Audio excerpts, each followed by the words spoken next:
How's it going? Good. I'm not feeling that great. Sorry. Yeah. Let's turn like that. But come closer. Come closer. Come closer. Creepy.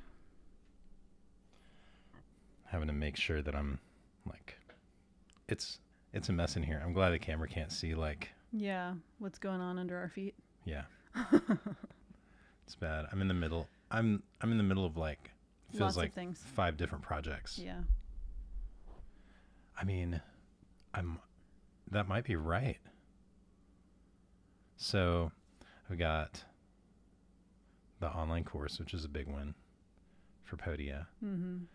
And then I've got some other small things going on just at Podia that are things that I'm trying to do in between.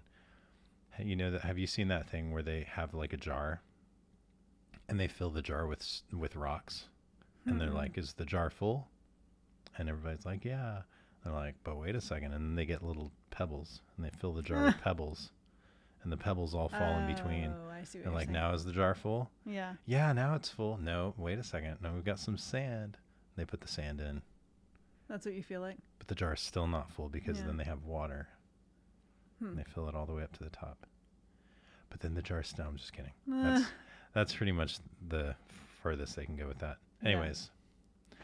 And then I've got your stuff. I'm I'm trying kind of not in to- between. Yeah. No, don't. I want to get stuff done. I've got a project that I'm working on for a client, and then I'm working on the fence, and then I'm also doing insulation work in the garage, which is actually where we are. We're in a garage right now. Did you know that?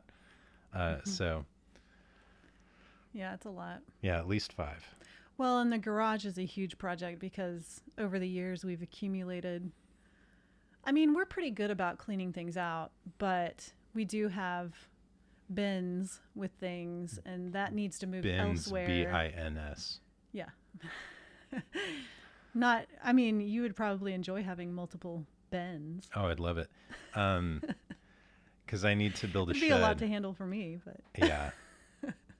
We'd have such great conversations there. No, I'm just kidding. I need to build a shed so that I can move stuff out of the garage so that we open up more space in here and it's less cluttered. but all it's been doing is raining Yeah. lately, and yeah, it's a whole thing. We Yeah. have mud everywhere because our kids have destroyed our grass, and so when we have rainy seasons like this, they track mud everywhere. So it's just, yeah, it's a lot. We have a lot now, and it's the holiday season. That's always a crazy tough time. But Yeah, we I'm try excited. really hard.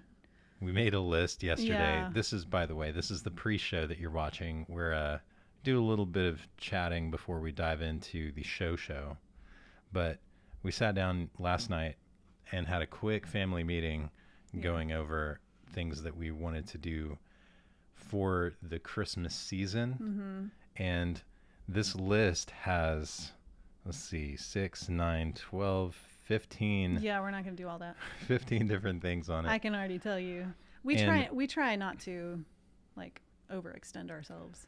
That's important to me. Yeah, So it's good. I don't like having a stressful holiday season. It's hard to find that balance though between Well, yeah, 'cause it's fun. this season. It's not just that. The season comes around once a year, Yeah. and it's like a special time. You said it earlier today. We only get so many more, some number of holidays with the kids living at home, and so it's there's kind of this pressure to okay, Gotta do everything. we're going to make this as joyful as possible. Come on. And then also leaving enough room where you actually do experience the joy and you're present for everything. Yeah. Yeah. So It's a hard balance. it is. All right. You ready to dive into today's topic? If I can talk. Awesome. Well, I'm going to go ahead and kick us off. Okay. And we will jump into today's show. That did not go. I didn't mean to do that. Here we go. Oh no. I think something might be, yeah. My intro is missing. Oh no, why? I don't know what happened. I think maybe I renamed something. That's okay. So we'll just pretend that the Like we intro did it? music played, and then I will go ahead and, oh my What if I move gosh, over? Oh, look at that. It goes over Okay. my face. go ahead and introduce us. Move over what? Wait, why are you doing that? I was just Or you just, saying. oh, like, yeah, Mhm. because it's not actually against the wall. I know. All right, here we go. Okay. Hello, and welcome to In the Boat with Ben and Rachel. I'm Ben, And I'm Rachel. and this podcast exists to address common creator struggles and provide weekly inspiration for your creator journey. How are you doing today? I'm doing okay. Not feeling my best today, but Now, describe that for me a little bit. well, I've had a sore throat for like 3 days now and trying to stay away from everybody because we have a kid who has a lead part in a musical and I don't want to get him sick. So I told Yeah. everybody to like stay away from me. So But- here I am standing Yeah. You're about a kinda foot away close. from you. I probably should have worn a mask. Yeah. Sorry. It's not great for the recording though, and that's the most important thing. Yeah. I'm doing okay. I vented to you this morning about stuff Mm-hmm. and it's it's relevant. I think you're feeling some like physical ailment type stuff, and my stuff is probably more mental and Yeah. emotional. Which can manifest as physical as well. It But can do that. Mine does. I feel I said this morning, I said I feel like I'm tied up in knots, Mm-hmm. and I really like feel that way a little bit in my body. Yeah. But all in all, like we press record and we do the thing, yeah. and that's kind of what today's topic is. We're talking about how to get started, because and I've just it feels like, especially the past week and a half for me, there's been one thing after another where like I know it's okay, it's time to sit down and do this, but it's really hard to get started. Yeah. Some of them are big things, big projects that I'm working on. Some of them are just like little things, like I need to call the doctor's office and ask them about these charges that showed up on our, and it's like, okay, I got to do I that. have a couple of those too. So that's, I think that's the big struggle sometimes, is when you hit that friction, when you run into that barrier, how do you overcome that? How do you take those first steps? And I wanted to start out by kind of talking about something that we've mentioned before on the show, about the value of momentum. And when we start things, whatever it is, when we start working on things, there's this natural tendency that we have as human beings where it will want to see it through. And the more time you spend doing something, the stronger that sensation is. And so it's kind of a trick. It's like, okay, if I start doing this thing, even though I don't feel like it now, once I start doing it, I'm going to feel like doing it more and more until I actually see it through. That's not always the case 100% every single time, but it's fairly reliable. Mm-hmm. The hard part is and the thing we're talking about today is the lead up to that. Like, if you're feeling like I can't even take the first step, you don't get to take advantage of the benefits of that phenomenon. Yeah. Well, and especially if it's a large project, we tend to get caught on how much energy and time and focus it's going to require. And then that can discourage us from taking that first step. So like, I mean, I don't know if you wanted to get right into it, but one of the things Let's go ahead. that I do to trick myself is to not think about the future, but to think about, it's like still moving. Sorry, I hit the mic. Not think about the future, but think about just now. You know, how am I going to feel when I start this project? How am I going to feel when I have finished making that call for the kid's dentist appointment that's been on my to-do list? Look at me, I'm like calling the kettle black, you know. Yeah. Well, okay. But So, but you're also talking about the future a little bit there. Like, how am I going to feel? yeah, But that's a future-oriented question. but I want to. It sounds like there's kind of this, like, how am I going to feel when I'm doing it Mm-hmm. versus how am I going to feel when it's done. So it almost seems like you're reaching a little bit further into the future. But I wanted Maybe to. for the little tasks. Yeah. Like, how would I feel if I mark this off my to-do list? But when it's a larger task, I tend to, you know, just try to think about what happens in the moment and not focus so much on how much time it's going to take. Like, when I start a book, I'm not thinking about already getting to the end. I'm just thinking about the chapter I'm in, you know, Yeah. like taking it one thing at a time. Can you describe what the negative feelings are associated with, like, you know, the difference between thinking about it positively?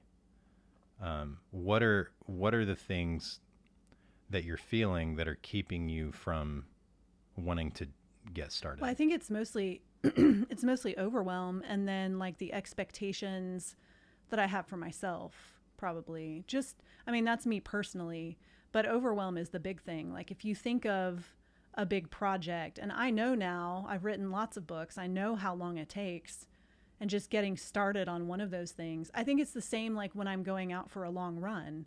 If I think about, you know, I have to run 8 miles today, Mm-hmm. and I'm only on the first mile, I can't think about that 8th mile. Like, I have to just think about, I tell writers this all the time, because when I'm running, I think just run the mile you're in.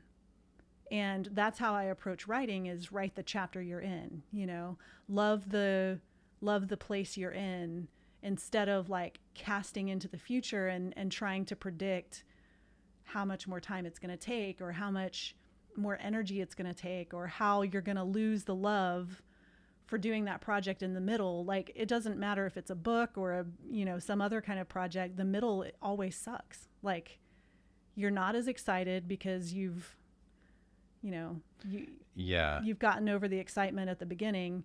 But when we think about those things, it keeps us from even starting in the first place, you know, especially if we know ourselves and we know how, like, I think for someone like you who doesn't always finish what they start, I think that can be a big barrier too, is thinking like, am I going to finish this? Should I even start it if I'm not going to finish it? You know, it doesn't matter. Just like, you know, approach it in the moment kind of thing. Yeah, so I think you're kind of calling out to this difference between the approach that you take with large projects and smaller things. And so certainly with larger projects, there's that feeling of overwhelm that comes in. And I think a lot of things might be happening there. I know for me, there is kind of the overwhelm of like, I know this is a big thing. It's going to take a lot of my time and a lot of my energy. With almost every project, even if it's something that I've done before and I know I can do, I know that there are elements almost every time. There are elements in there that feel like unknowns. Yeah. And so it's like, well, I don't know. I actually don't know how much time or energy this is going to take. Or when I get to a spot where I feel a little bit uncertain about how to proceed, like, am I just going to get stuck there forever? So, and that overwhelm really is kind of, it's just this big balloon filled with all of those kinds of thoughts. And so I really like the idea of taking something big like that, and it's two parts. There's one, you kind of, what we've talked about before, this idea of trusting the process. And part of that is trusting yourself and just saying, you know what, I've solved problems before, I've worked through things before, and I know that there are people that I can reach out to for help if I need it. So like, I don't have to worry about that right now. Yeah. You don't have to solve all the problems before you start. Yeah. So what's the smaller piece of this in the beginning that doesn't feel so overwhelming, that doesn't have as many of those question marks? And focusing on that rather than the whole thing, I think. Well, I feel like perfectionism sometimes gets in our way too. And that kind of goes back to trying to predict what the unknowns are and solve those problems before we even start. Mm-hmm. And I was talking with a writer, a friend of mine yesterday, and she and I are co-writing a book right now. And I told her, I said, I'm a little bit nervous because, you know, my next part, I have to describe this fantasy world. And I'm like, I don't know if I'm going to see it the same way she does. So I'm probably just going to put in there like great fantasy elements here instead of like breaking it down. She was like, I've never thought of doing that. That would like open up so much to just get started in the first place, because you don't have to figure it all out to begin, you know? So it just, those kinds of tricks just feel like they make it a little bit easier to take that first step. Like, we don't have to have everything figured out. We don't have to be perfect going in, you know, we find our way, and it might not even be perfect when we finish, but there's always room for improvement and, you know, going back and, for me, revising, and you do revising too with videos and stuff. So I think a lot of creative people, they get stuck on that first part because they want to have everything figured out and they want to make sure that that first thing is perfect. And we don't have to do that, you know? Well, and I'll share another similar example. When I'm working on scripts and stuff, I'm definitely, you know, nowhere near the writer that you are. And so you're just different. Well, I consider, like, in terms of, in terms of the mechanics of writing, the amount of time I've been doing, I'm like a baby writer. So,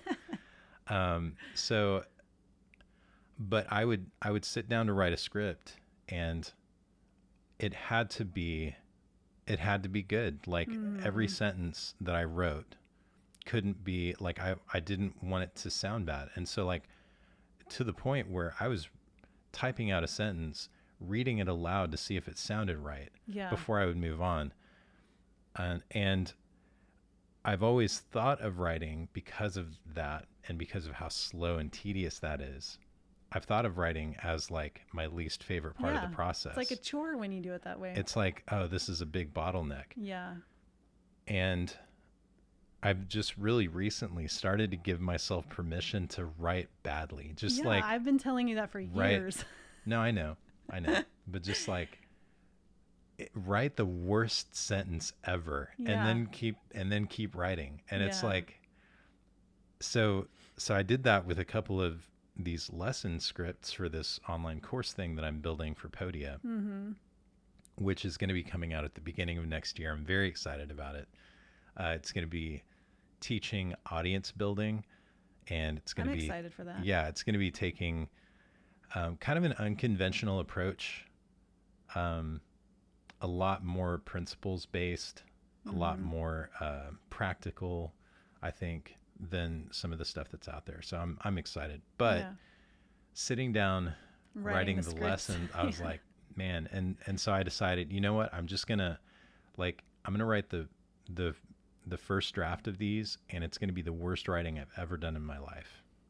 And it came out so much faster, ended up not being as bad as I thought it was going to be. It never is. That's what I want to tell y'all. It never is. Like you mentioned, when I came to those moments where I was like, I know I want something here, but I don't have it yet, or I need to like do some research first or whatever, I can just do research here. Whatever goes here in brackets and keep going. Yeah. Because so and that, so what we're describing, I think has less to do with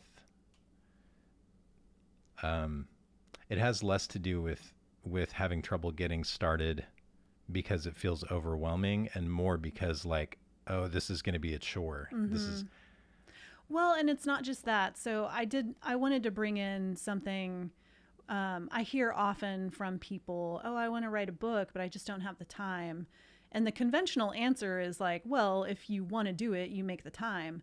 But I think there are a lot of other factors that keep us from getting started on something big. And some of those factors have to do with what we think about ourselves and what we think about our abilities and the confidence that we have in what we do. So I think sometimes we don't get started on those projects because we feel like we're incapable of doing them. yeah. Well, it's like, so for me, it's like, on the one hand, I know this is going to be a chore, but part of the reason I think that it's going to be a chore is because I also don't believe I don't Right. believe I'm a good writer. Yeah. So there are kind of two different things going on there. Yeah. And but it's also like, it's not that it actually is a chore, it's that I'm approaching it the wrong way. And so I guess that's kind of the thing I was trying to bring out is, in that thing that you're having trouble starting, is there an approach that you're taking that makes you feel like, oh, there's just so much resistance, this is so tedious? Is there maybe, and that's kind of the question, is like, is there maybe some other approach to doing this that I haven't considered before Yeah. that would make it not feel this way? And so for writing, there's you're sitting down at your computer typing stuff out. Like, that's one way to do things. The way that you write a rough draft matters, so like, if you're okay with writing bad stuff, it's going to flow a little bit more easily, and that doesn't feel as much of a chore. Yeah. But you can also dictate, like, you can find a program Yeah. that, Just sit there and talk. just sit Yeah. there and talk, let it, Or stand there and talk. yeah. And that's, even when I've tried doing that before, and I still find myself like trying to think Of and the then say perfect the way thing. to say it. Yeah. So I still have some work to do to get into that. Yeah. But that's I think that's a great question for whatever it is. Like, is there a way to do this that doesn't feel like such a chore? That maybe I'm just not aware of yet. And so maybe you find people who do that thing and ask them, hey, what's your process? How do you, Yeah. what do you do, in your first pass? Like, what is your strategy? Yeah. And get different ideas that way. There's another technique that I use sometimes for things that I really don't enjoy. And it kind of goes into like fitness stuff too, where it's like, okay, I don't want to get started on this, but I'm going to give myself 10 minutes. And then once you get started, like you set a timer for 10 minutes and you're doing it for 10 minutes, and then you're like, oh, I'm kind of on a roll, so I'm just going to keep doing it, Yeah. So that's that momentum thing we were talking about in the beginning. But I want to, so you said something in there that I think is important, because if you tell yourself, okay, I'm just going to do this for, a really short amount of time, I think that's definitely one of the tricks. Like, just Yeah. 5 minutes, and that's all you have to do. Yeah. Or 10 minutes, and that's all you have to do. Sometimes that's still not enough, but I like that you set a timer, because it's something that's external, that, and sometimes like that helps me a lot when somebody comes to me and is like, I need you to do this thing. Then it's that part of me that's like, I don't feel like doing it, Yeah. is kind of like, well, tough. You got to do it anyway. Yeah, Because this somebody other needs person you. needs you Yeah. to do something. So it kind of like, the timer sort of plays that role in a way. It's like outsourcing Yeah. the urgency of whatever it is. And then it's like, okay, well, the timer is calling the shots. So while the timer is running, I've got to work on this thing. I think in addition to that, I have a lot of things that I go to as distractions Yeah. when there's something that I don't feel like doing. And finding ways to put those things away or block access to them, I think, can also be really helpful, because then it's like, and I think boredom kind of comes into that a little bit too. We can talk about that next. Yeah. But when you don't have access to the things that normally distract you, that you'd normally retreat to so that you don't have to do that thing, it's like, well, there's nothing else to do but the thing that you need to do. Yeah. But you only have to do it for 5 or 10 minutes. I think that's a great trick. I did want to circle back real quick to something that I was curious about. I am a very detail-oriented person. So looking at the big picture not looking at the big picture is pretty easy for me, because I can see like the details and the steps that it takes. So my first point about, starting and thinking just about the moment of getting started and not thinking about, the future stuff. Does that help someone who is more of a big picture? I feel like you're more of a big picture kind of person rather than a detail oriented. Yeah, I mean, I think it helps regardless of. So for people who are detail oriented naturally, I think you'd find that they don't struggle as much with getting started, because they don't become as overwhelmed with the big picture, because that's not where they. Yeah, it's not where I naturally go. Yeah. Sometimes said, I I do, think. but Yeah. yeah. That said, though, I think everybody to some degree can feel overwhelmed by the big picture, and getting a little bit more, like breaking things down a little bit more, can help. Yeah. And if you struggle with doing that too, maybe you're a big picture person like me. That's why I think a lot of big picture type people end up working with people who are more detail oriented, and that becomes a really good pairing, because it brings in, it would take me so much more work to figure out those details, to be able to synthesize, what that looks like in a way that my brain can kind of latch onto as like, oh, okay, I can just focus on this one thing. Yeah. When I think about details, it doesn't have as much. Go to sleep. it doesn't have as much shape and form. Yeah. The big picture seems really clear, but the details feel a little bit fuzzy, which is weird. It's almost like really nearsightedness versus farsightedness kind of. So like you've got the person who's nearsighted and see every detail, and you're like, okay, come closer. I can't, like, when I get this close to this thing, like when I get this close to this thing, it just doesn't make any sense to me. Yeah. But because you're nearsighted, when you're this close to everything, you see all of the details. Like, yeah. So help me out here. So we do that too. It's okay to ask for help.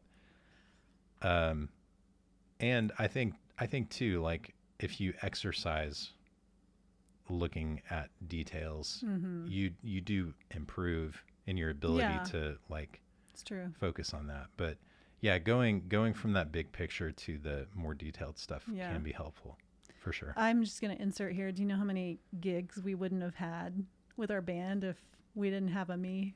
Yeah. So I was like, all right, we're going to do a Midwest tour up through Colorado and back to Texas.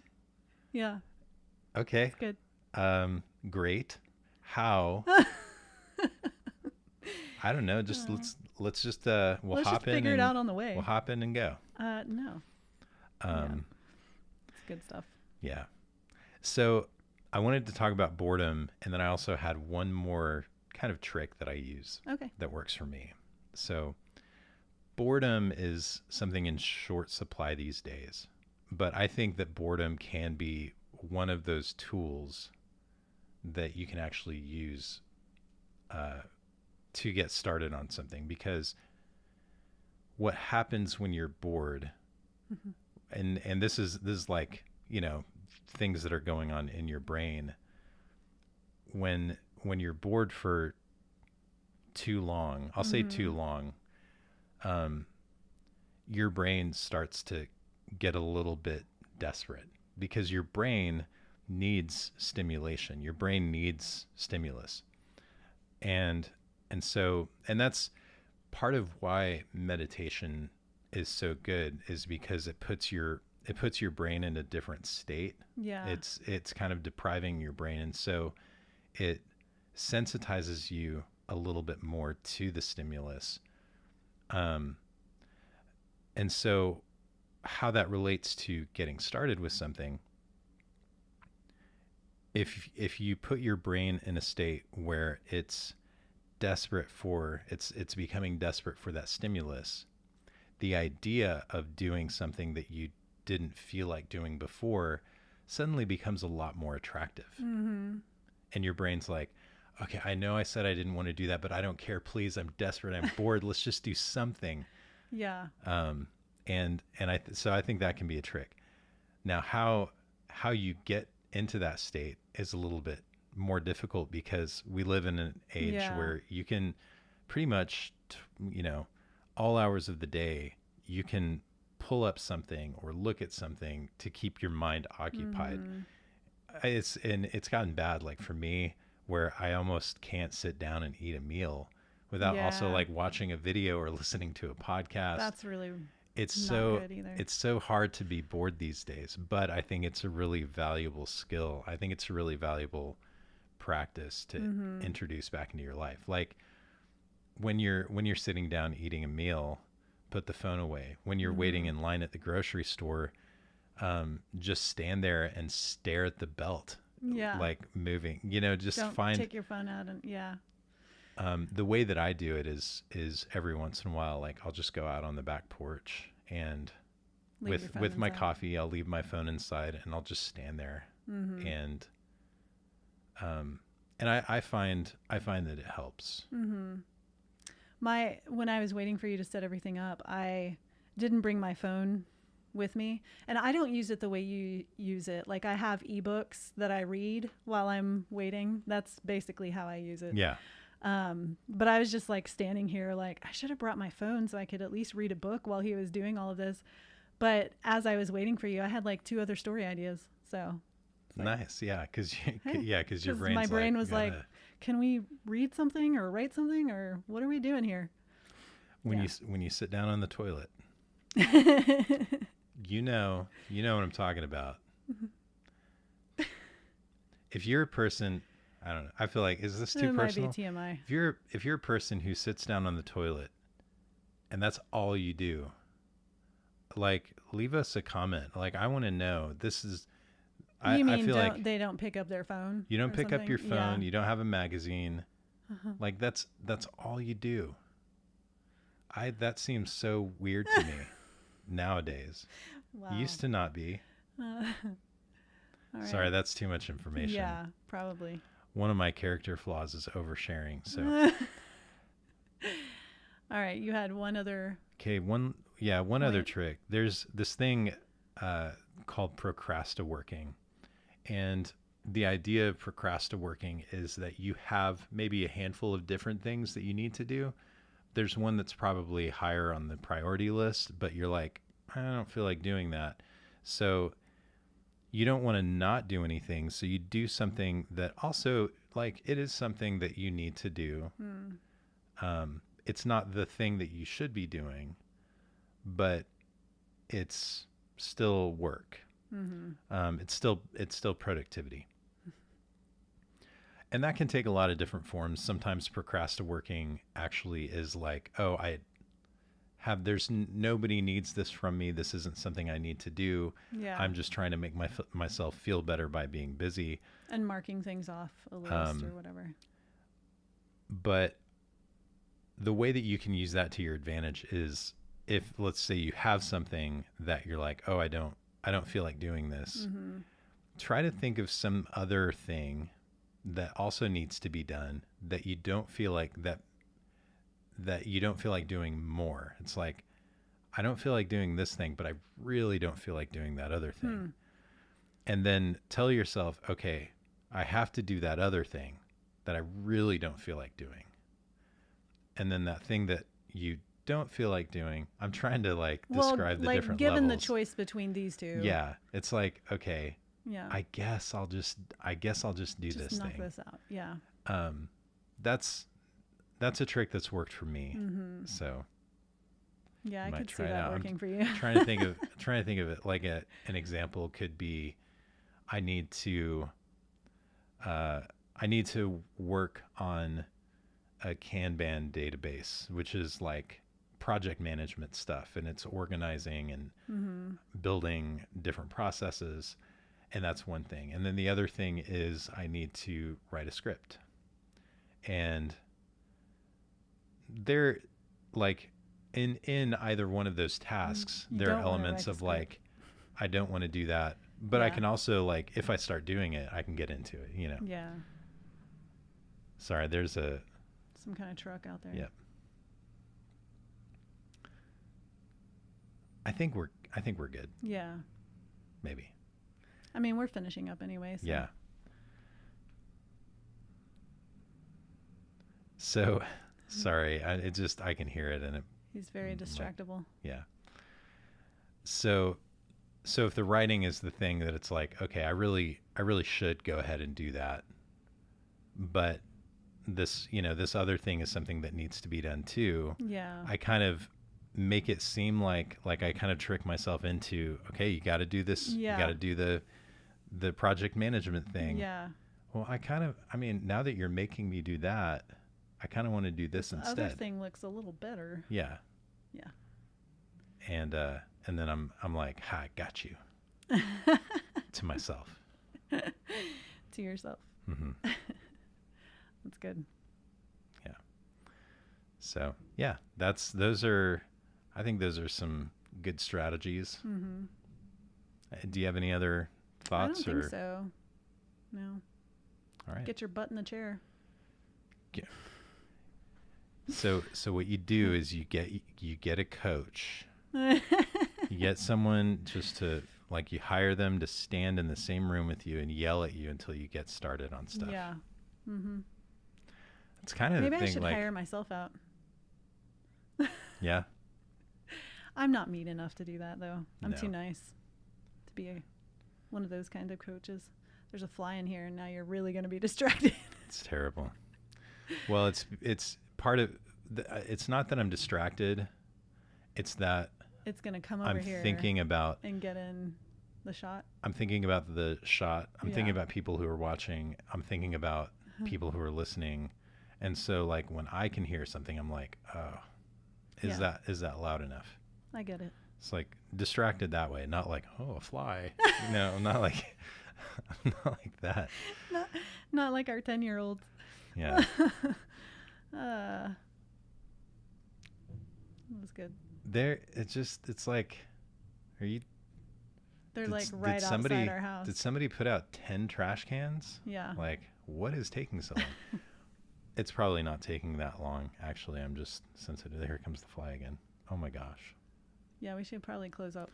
All right. Well, I hope this was helpful and gave you some ideas for how you can get started on stuff. If you watch this on YouTube or Facebook, if you have any ideas for getting started, tips or tricks or hacks that work for you, leave a comment and let us know. Share the wealth. Mm-hmm. So, thanks for listening. And Rachel, if people want to find you online, I always mess up on this part. Yeah. Where can they find you? RachelTolson.com, and then I'm at Rachel Tolson at all the things. Yep. I'm at bentolson.com and also at bentolson on all the things. You can also check out the show at intheboatpodcast.com. You can listen wherever you listen to podcasts. Yep. Thanks for tuning in, and we'll talk to you next time. All right. Quick after show. I had this thought as we were closing up because I was talking about the, like, tricking yourself kind of thing. Mm-hmm. And I kind of take for granted that I have this I have this thing that I can do with myself where I step outside of myself almost, and I feel like I can. I this Oh, it that's sounds weird. it sounds I'm just kidding. okay. It sounds like it sounds like a mental health issue, but Uh, but I don't think it is. I feel like sometimes I can talk to myself, and not in a like Not like a dissociation kind of thing. right, Yeah. not in a like Self-protective. I'm having a breakdown, but it's Mhm. like it's like self-talk. Mm-hmm. and I, everybody has some form of self-talk, but like in the car before, like literally I'm by myself Yeah. and I'm working through a problem, and I'm like, oh, I'm just gonna talk Mm-hmm.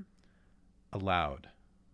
And then there have also been like, if I'm going through a rough time, um it's like I'm kind of pretending. I'm like Mm-hmm. pretending to be a different version of me talking to the current version of myself.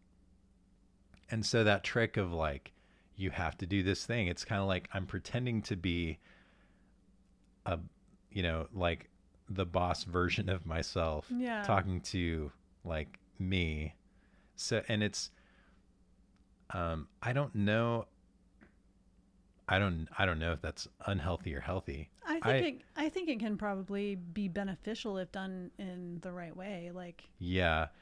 I was wondering though, like, have you ever done anything like that with yourself? no. Do you, when you write, in your journal, for example, um, because this is the experience I have writing in my journal, is like, one layer of it is I hear my voice, coming through the Yeah. words, and it's like I'm very present with myself.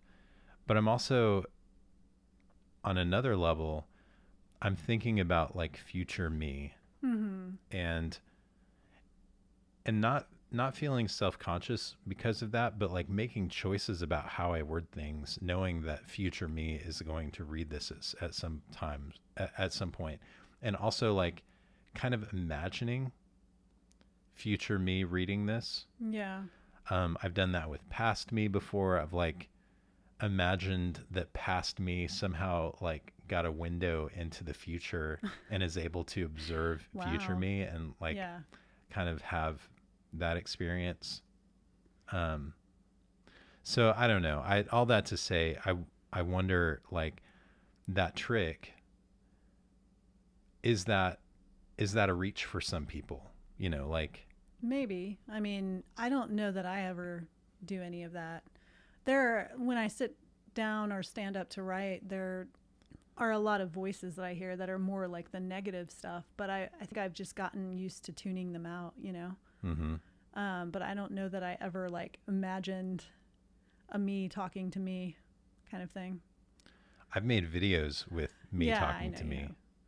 But and I've seen, like there videos out there yeah, where it's that's kind of the a comedy yeah. thing. Yeah. Um, So I don't know. I mean, could work for some people. I don't know. Maybe we can like dive into that a little bit more sometime. Yeah. Talk about it. I find it really interesting because it seems very easy and natural for me just to Yeah. like pop into a different mode. Like suddenly I don't know. Yeah. Um, That is interesting. all right. Well, here comes another dump truck. So we're going to go ahead and Yeah. thanks for hanging out with us, Yeah. and we'll see you next time.